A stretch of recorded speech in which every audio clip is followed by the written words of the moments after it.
আসসালামু আলাইকুম দর্শক। ভিপি নূরের উপরে হামলা এটি আসলে কিসের ইঙ্গিত দেয়? এবং আপনারা দেখতে পাচ্ছেন যে বাংলাদেশের রাজনীতিতে একের পর এক যেই পরিমাণ হামলা, মব এই ধরনের বিষয়গুলো বাংলাদেশে তৈরি হচ্ছে, এগুলো আসলে কিসের ইঙ্গিত দিচ্ছে? আপনারা আসলে এই ইঙ্গিতগুলোকে কি বলে মনে করছেন?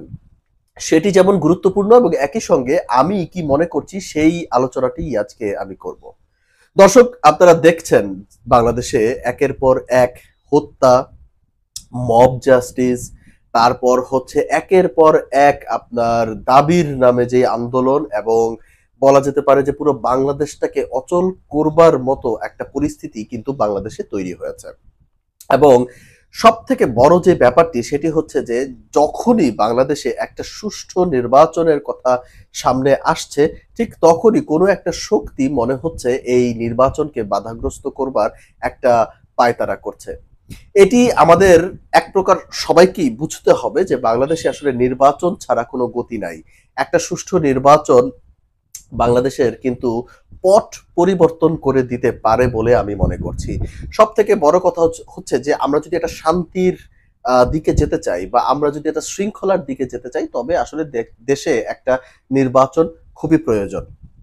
আপনারা দেখেছেন যে কিছুদিন আগেই নির্বাচন কমিশন কিন্তু একটা রোড ম্যাপ ঘোষণা করেছে, এবং সেই রোড ম্যাপ ঘোষণার পরপরই যেন বাংলাদেশে একটু বাংলাদেশে একটু অস্থির আরো বেশি হয়ে গেছে, আর একটু বেশি অস্থির হয়ে গেছে।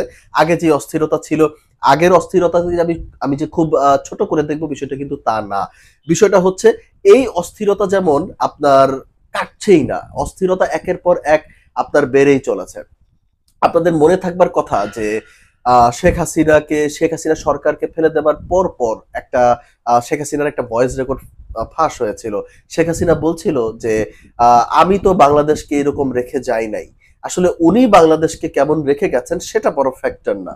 ফ্যাক্টর হচ্ছে গত ১৬ বছরে আপনার গুম খুন হয়েছে, সেটা হয়তো বা সেটা হয়েছে রাজনৈতিক বিবেচনায়, এবং রাজনৈতিক ভাবেই কিন্তু আপনার মোকাবেলা করা হয়েছিল। মানে মুদ্রা কথা, একটা রাজনৈতিক দলকে টার্গেট করে আমি যদি স্ট্রেট নাম নিয়ে বলি, জামায়াত এবং বিএনপি কে একদম নিঃশেষ করে দেবার একটা যে টার্গেট, সেই টার্গেট নিয়েই কিন্তু এই মানে গত ১৬ বছর এগুলো হয়েছিল।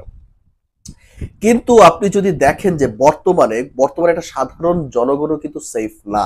কারণ আপনারা যদি দেখেন যে আইন শৃঙ্খলা রক্ষাকারী বাহিনীর যে অবস্থা, আইন শৃঙ্খলা রক্ষাকারী বাহিনী কি করছে? আপনি যে কোনো একটা থানায় আপনি আজকে জিডি করতে যাবেন, গিয়ে দেখবেন যে আইন শৃঙ্খলা রক্ষাকারী বাহিনী আপনাকে ঠিক একটা সেবা দিতে পারছে না, ১ নাম্বার। ২ নাম্বার হচ্ছে আপনি আইন শৃঙ্খলা রক্ষাকারী বাহিনীকে আপনি রাস্তায় নামাচ্ছেন, তারা হয়তোবা আ একটা প্রোটেকশন দিচ্ছে আপনাকে ইনিশিয়ালি, কিন্তু একটা সার্টেন সময়ের পরে গিয়ে কিন্তু তারা থেমে যাচ্ছে। তারা কিন্তু আর সামনে এগোতে পারছে না, তাদের সেই সক্ষমতা নাই। এবং ঠিক পর মুহূর্তে তারা অপেক্ষা করছে সেনাবাহিনী কখন মাঠে আসবে, এবং সেনাবাহিনী আসলেই আপনার কেবল তারা আপনার সিচুয়েশনকে হ্যান্ডেল করতে পারছে। এখন আপনি যদি ভিপি নূরের ক্ষেত্রের যে ঘটনাটি আপনি দেখবেন যে একটা সংবাদ মাধ্যমগুলোতে যে লাল শার্ট পরিহিত একটা লোক লাঠি দিয়ে ভিপি নূরকে মেরেছে। এই লাঠিওয়ালা লোকটিকে, সেটি কি এই সরকার ২ দিনে বের করতে পেরেছে? তার ছবি, তার সবকিছু থাকা সত্ত্বেও কিন্তু তাকে বের করতে পেরেছে? তাকে কিন্তু এখনো আইডেন্টিফাই করতে পারে নাই, ১ নাম্বার। ২ নাম্বার, পুলিশের সামনে ভিপি নূরকে পেটানো হলো, সেটাও পুলিশ বাধা দিতে পারে নাই, পুলিশের সেই সক্ষমতাই হয় নাই। অতএব আপনি আইন শৃঙ্খলা রক্ষাকারী বাহিনীকে আপনি বলছেন যে তারা এখন সেই আগের মতো মোরালে ফিরে আসছে। মানে আমি আইজিপির কথা যদি ধরে নেই আর কি, তারপরে কমিশনারের কথাও যদি আমি ধরে নেই, এখন যদি আপনি দেখেন যে পুলিশ কি করছে, যে একটা সার্টেন সময়ের পরে তারা গিয়ে সেনাবাহিনীর উপরে ভর করলো, এবং সেনাবাহিনী কখন আসবে সেনাবাহিনীর জন্য অপেক্ষা করে করে তারপর তারা সেনাবাহিনী আসলো, আসার পরে জিনিসগুলোকে হ্যান্ডেল করলো।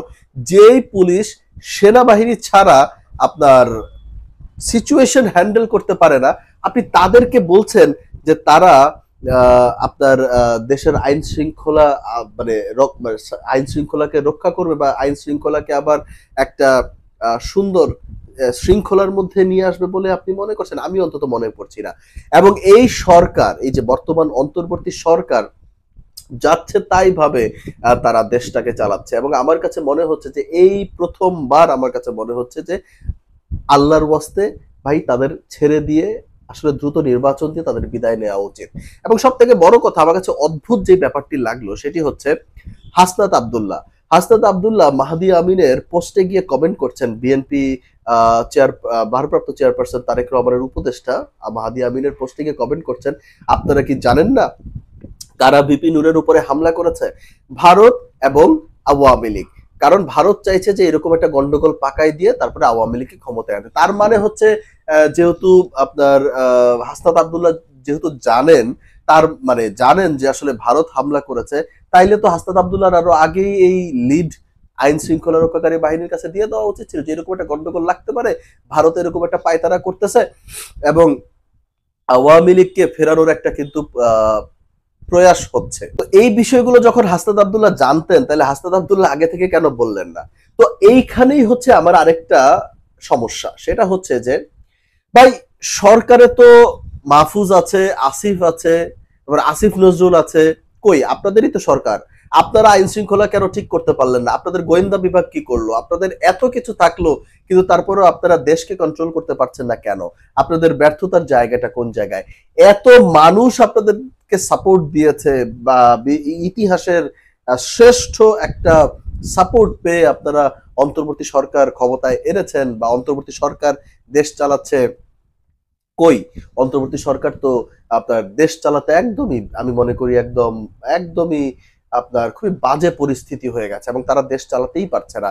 বরং আমি মনে করছি যে এই জায়গাটিতেই দেশকে দ্রুত একটা নির্বাচিত সরকারের কাছে দিয়ে তাদের সসম্মানে বিদায় নেওয়া উচিত। অন্যথায় দেশের পরিস্থিতি দিনকে দিন খারাপ হচ্ছে এবং আরো খারাপ হতে পারে বলে আমার কাছে মনে হচ্ছে। সব থেকে অদ্ভুত লাগে হচ্ছে আমার বাংলাদেশের রাজনীতিতে যে দোষারোপের রাজনীতি। ভাই আপনি কেন দোষারোপ করছেন? একে অপরকে আপনারা দোষারোপ করছেন। এই দোষারোপের রাজনীতি আমরা 16 বছর দেখেছি। এই দোষারোপের রাজনীতি আমরা 90-এর আগে দেখেছি। 90-এর আগে যদিও আপনার একটু ঠিকঠাক হয়তোবা রাজনৈতিক পরিস্থিতি ছিল, কিন্তু তারপরেও আমরা দোষারোপের রাজনীতি থেকে কখনোই বের হতে পারি নাই। এখনো আমরা দোষারোপের রাজনীতি থেকে বের হতে পারছি না। অতএব হাসনাত আব্দুল্লাহরা এত বার ভারতকে দোষারোপ করছেন, আওয়ামী লীগকে দোষারোপ করছেন। আমি ভারতের পক্ষে কথা বলছি না, ভারত হচ্ছে আমার কাছে সেকেন্ডারি। কারণ ভারত হচ্ছে একটা আমার পার্শ্ববর্তী দেশ। আমি জানি ভারতের অনেক ষড়যন্ত্র হয়তোবা আছে। আমি জানি ভারত হয়তোবা আপনার আওয়ামী লীগ ঘেঁষা ভারত চাইছে আওয়ামী লীগকে ফেরাতে, সবই ঠিক আছে। কিন্তু এই জিনিসগুলো আসবে আমার সেকেন্ডারি জায়গায়। আমার প্রথম জায়গাটা কি? প্রথম জায়গাটা হচ্ছে আমার নিজের ঘরকে সামলানো, আমার নিজের দেশের আইন শৃঙ্খলা বাহিনী, তারপরে হচ্ছে আপনার গোয়েন্দা বিভাগ, আমার দেশের সবকিছু আগে ঠিকঠাক করা। আপনারা কি পেরেছেন সেই নিজের ঘরের জায়গাটি ঠিক করতে? পারেন নাই। আপনাদের অন্তর্বর্তী সরকারের ভেতরেই যে আওয়ামী লীগের অনেক সাপোর্টার রয়েছে, আপনারা বলছেন ফ্যাসিস্ট ফ্যাসিস্ট ফ্যাসিস্ট, কিন্তু আপনাদের ভেতরেই আওয়ামী লীগের অনেক সাপোর্টার রয়েছে। তা কি আপনারা জানেন না? আপনারা জানেন না বিষয়গুলো তা না, আপনারা সবই জানেন। সব জেনে শুনেও আপনারা মনে করেন দেশটাকে নিয়ে ছিনিমিনি খেলছেন বলেই আমার কাছে মনে হচ্ছে। এখন খুবই জনগণ খুবই বিরক্ত হয়ে গেছে। মানে জনগণ আসলে চাইছে যে কোনো রকমে বাবা এরা বিদায় হোক, এরা বিদায় হোক এবং একটা জনগণের প্রতিনিধির কাছে দেশকে দিয়ে দেওয়া হোক। তো এই সবকিছু মিলিয়ে আমি মনে করি দেশের পরিস্থিতি আপনার খুবই ভয়ানক একটা পরিস্থিতিতে গেছে। এবং আমার এখানে একটা বড় প্রশ্ন হচ্ছে, নির্বাচন পেছানোর জন্যই কি এই ধরনের কোনো মানে হামলা, তারপরে মব বা দেশের ভিতরে একটা অস্থিরতা বেড়ে গেছে, বা নির্বাচন পেছানোটাই কি বড় কারণ? যদি নির্বাচন পেছানোটাই হচ্ছে বড় কারণ বা নির্বাচনকে ভণ্ডুল করাটাই হচ্ছে বড় কারণ, তবে আমি আমার মতামতের জায়গা থেকে আমি যেটি মনে করব সেটি হচ্ছে আপনারা দ্রুত নির্বাচনটি দিয়ে দেন। দরকার হলে ফেব্রুয়ারির আগেই আপনারা নির্বাচন দিয়ে দেন, দিয়ে তারপর আপনারা বিদায় হয়ে যান। বা একটা টুইস্ট কিন্তু এখানে করা যেতে পারে, যে কোনো সময় একটা নির্বাচন, সুন্দর একটা সুষ্ঠু নির্বাচন দিয়ে তারপর আপনারা বিদায় হতে পারেন। বাকি দর্শক আপনারা কি মনে করছেন সেটি অবশ্যই কমেন্টের মাধ্যমে জানিয়ে দিতে পারেন। ধন্যবাদ।